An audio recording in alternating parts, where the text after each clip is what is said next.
సరఫరా చేసినారు, దాని మీద విచారణ జరిపిస్తే అన్ని విషయాలు బహిర్గతమవుతాయి అనే విషయం మేము చాలా స్పష్టంగా చెప్పినాం. కంపు ఆయన కాలి కింద పెట్టుకొని ఊరిని తిడితే ఎట్లా ఉంటుందో చంద్రబాబు గారు అలా చేస్తున్నారు. ఈ రోజున చంద్రబాబు గారు హెరిటేజీ మాకు నోటీసులు ఇవ్వటం కాదు, నిన్న మా నాయకుడు చంద్రబాబు జగన్మోహన్ రెడ్డి గారు చాలా సుస్పష్టంగా హెరిటేజ్కు ఇందాపూర్కు బోలే బాబాకు ఉన్నటువంటి సంబంధాన్ని విస్పష్టంగా ప్రకటించడం జరిగింది. మీకు ఆశ్చర్యకరమైన విషయం, చంద్రబాబు గారు మొన్న పాలక మండలి చైర్మన్ ఏమన్నారు, టీటీడీ ఒక ప్రకటన ఇచ్చి 20 లక్షల కేజీలకు కర్ణాటక మిల్క్ ఫెడరేషన్ టెండర్ తీసుకొని వాళ్లు దానిని 10 లక్షలకే చేస్తామన్నారు కనుక L2 కు అవకాశం ఇచ్చినాము అని నేను మొన్న స్పష్టంగా చెప్పిన. ఆ టెండర్లో L2 అన్నదే లేదు, అది సింగిల్ టెండర్. సింగిల్ టెండర్లో ఆ తరువాత మళ్లీ టెండర్లకు ఒక నెలకే రిలీజ్ చేసినారు. ఆశ్చర్యంగా ఆ టెండర్ జరిగింది 20 లక్షల కేజీలకు సంబంధించి 28/9/2025 జరిగింది. 20 లక్షల కేజీలకు సంబంధించిన టెండర్.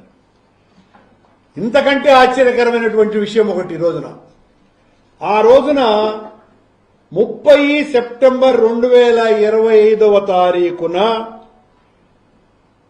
కర్ణాటక మిల్క్ ఫెడరేషన్ కు సంబంధించినటువంటి అధికారి ఆయన ఏం చెప్పినాడంటే, మేము ఇప్పటికే 50 లక్షల కేజీలను సరఫరా చేసినాము, ఇంకా మరో 30 లక్షల కేజీలు సరఫరా చేయటానికి సిద్ధంగా ఉన్నాము అని మరుసటి దినమే ప్రకటన ఇచ్చి ఉన్నాడు. హ్యాండ్స్ ఇండియా అనే దాంట్లో చాలా స్పష్టంగా వచ్చింది, మీకు ఇది అందరికీ కూడా పంపుతున్నాం. ఇదిగోండి, చాలా సుస్పష్టంగా దీనికి సంబంధించి నందిని డైరీ వాళ్ళు ఇచ్చినటువంటి ప్రకటన.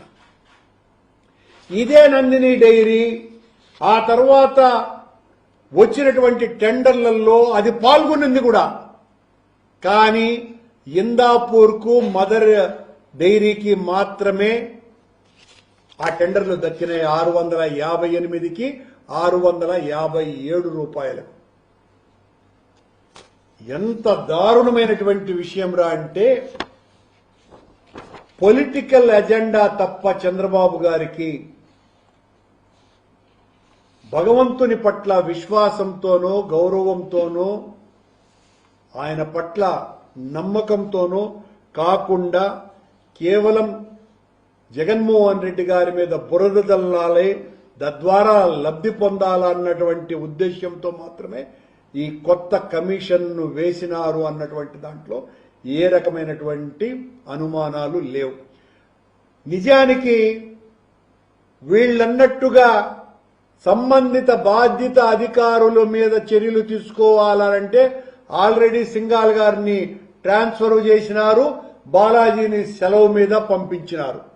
కానీ అందులో బోర్డు సభ్యుల మీద కూడా, అంటే బోర్డు సభ్యులుగా ఉన్నటువంటి మా మీద, బోర్డు అధ్యక్షుని మీద అంటే సుబ్బారెడ్డి మీద, అధికారిగా ఉన్నటువంటి ధర్మారెడ్డి గారి మీద, వీళ్లను మమ్మలను సమాజంలో బదనాము చేయటానికి ఈ 45 రోజుల పాటు రోజు ధర్మారెడ్డి, సుబ్బారెడ్డి, కరుణాకర్ రెడ్డి, భాస్కర్ రెడ్డి దీనికి బాధ్యులు అనని ఇక చంద్రబాబుకు సంబంధించినటువంటి పచ్చ మీడియాలో బాకాలు ఊదినట్టుగా ఊదటానికే ఈ వన్ మ్యాన్ కమిషన్ ఏర్పాటు చేసినారు అన్న దాంట్లో ఏమాత్రము కూడా అనుమానం లేదనేటువంటి విషయాన్ని స్పష్టీకరిస్తూ, ఈ వన్ మ్యాన్ కమిషన్ ఎలాంటిది అంటే మేకపోతు కింద ఆ మెడ కింద వేలాడేటువంటి 2 వేలాడుతూ ఉంటాయి పాలిండ్ల మాదిరిగా, దానిని అజాగళ స్థలము అంటారు. అజాగళ స్థనము అని. అజాగళ స్థనం యొక్క ఉపయోగం ఏంటంటే అది మాంసానికి పనికిరాదు, తోలుకు పనికిరాదు.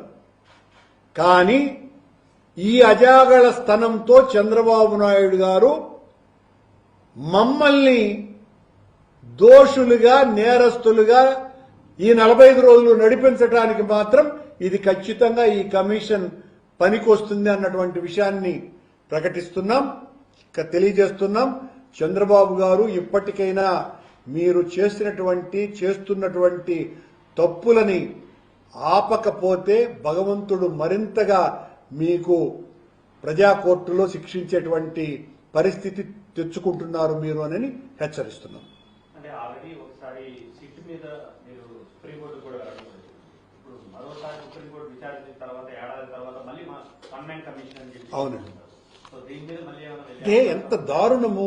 సుప్రీంకోర్టు అంటేనే లెక్కలేనితనంతో చంద్రబాబు గారు వ్యవహరిస్తున్నారు కదా. మొత్తం సమాజం అంతా చీదరించుకోదా, ఈసడించుకోదా? సుప్రీంకోర్టు కంటే చంద్రబాబు గారు పెద్దవాడా? కోర్టు కంటే ఆయన ఉన్నతుడా? అంటే నేను దేన్నైనా కూడా మేనేజ్ చేయగలను అన్నటువంటి ఒక ధైర్యంతోనూ అహంకారంతోనూ చేస్తున్నటువంటి పని కాదు అది. వన్-మ్యాన్ కమిషన్ వేయటము అంటే ఏం తెలుస్తుంది? వన్-మ్యాన్ కమిషన్ అన్నది సంవత్సరం పాటు కొన్ని వందల మందిని విచారణ చేసినారు. 36 మందినో 32 మందినో దోషులుగా ప్రకటించినారు. అది కూడా సుప్రీంకోర్టు చేత నియమింపబడ్డటువంటి సిట్, అది కూడా సిబిఐ నేతృత్వంలో వాళ్లు చేసినటువంటి విచారణనే. అందులో మా పేర్లు లేవు కాబట్టి మా పేర్లు ఎట్లో ఒకట బజారులోకి ఈడ్చి సంతోషపడాలా అన్నటువంటి ఆలోచన తప్ప ఇంకేమన్నా ఉందా ఇందులో? మళ్లీ మాకు ఈ విషయం ద్వారా మరో అవకాశం ఇస్తున్నాడు చంద్రబాబు గారు. మేమేం వెనక్కి తగ్గే ప్రసక్తి లేదు. ఎక్కడా కూడా మేము కాదు తప్పు చేసింది, చంద్రబాబు గారే తప్పు చేసినారు. చంద్రబాబు గారు సంవత్సరం పాటు మా మీద దుష్ప్రచారం నడిపించినాడు.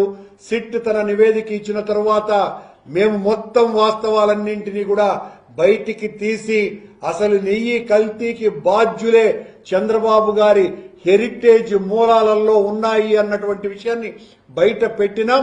మొత్తం దేశమంతా ఇది గగ్గోలైపోయి చివరకు హెరిటేజ్ యొక్క షేర్సే విపరీతంగా పడిపోయినాయి అన్నటువంటి విషయాన్ని కూడా గుర్తు చేస్తున్నా. సరే, షేర్స్ సంగతి దేవుడెరుగు. సమాజంలో హిందూ భక్తులలో చంద్రబాబు గారు పూర్తిగా పలుచునైపోయినారు. చివరకు పెద్ద జీయర్ గారు స్వాముల చేత ఇట్లాంటి వాళ్ళందరినీ కూడా మేనేజ్ చేసి వాళ్ల చేత ప్రకటనలు ఇచ్చి ఆ రకంగా ఇచ్చినా కూడా ఏ రకమైనటువంటి ప్రయోజనము వాళ్ళు ఆశించింది కనపడటం లేదు. జనంలో బలంగా వెళ్లిపోయింది. చంద్రబాబు గారు భగవంతుణ్ణి వాడుకుంటున్నారు, ఆడుకుంటున్నారు, పావుగా చేసుకుంటున్నారు అన్నటువంటిది ప్రజలు పూర్తిగా నమ్ముతున్నారు, నమ్మినారు. కనుకనే పూర్తిగా చంద్రబాబు గారి ఈ రకమైనటువంటి విమర్శలని ఎవ్వరూ పట్టించుకోవటం లేదు అన్నటువంటి విషయాన్ని స్పష్టం చేస్తూ ఈ వన్-మ్యాన్ కమిషన్ వేసి సర్వోన్నత న్యాయస్థానాన్ని కించపరచటమే కాకుండా సర్వోన్నత న్యాయస్థానాన్ని అవహేళన చేయటమే కాకుండా రాజ్యాంగాన్ని, రాజ్యతంత్రాన్ని పూర్తిగా హేళన